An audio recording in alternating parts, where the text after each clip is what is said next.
बदनाम कके जिएलु आराम से,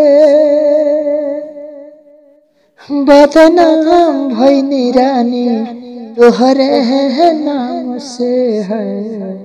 बदनाम कके जिएलु आराम से, बदनाम भइनी रानी तोहरे नाम से।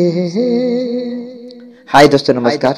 हम आप सबके छोटे भाई गीतकार मुकेश राज सर्वस्पर्श करते हैं और से बात की कामना करते हैं। और आज हमके ये बताए में खुशी होता कि आज फिर एगो नया सेट सॉन्ग आप सबके बीच में यह गाना पे लिख के भेज रहल बानी।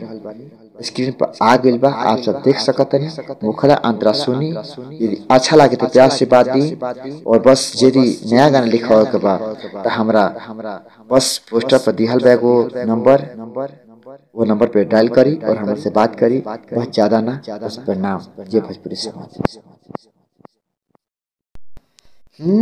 केहू प्यार न करे पहले जैसन लैला मजनू के ऐसा।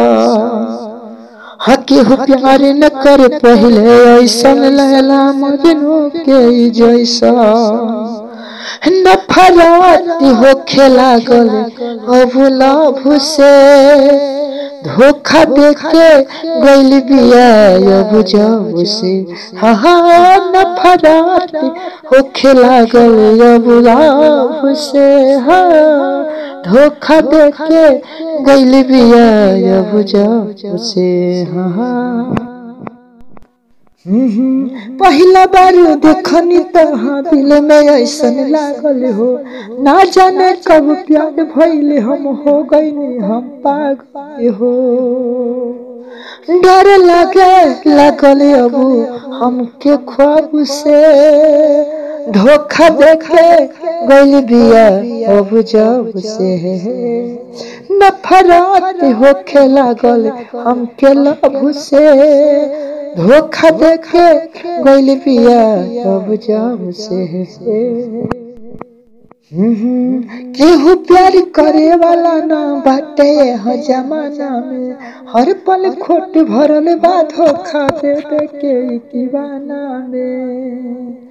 राज मुकेश दुआ करे इहे रब से, धोखा देके गइल बिया अब जब से। हाँ नफरत होखे लागल हमके लव से, धोखा देके गइल बिया अब जब से।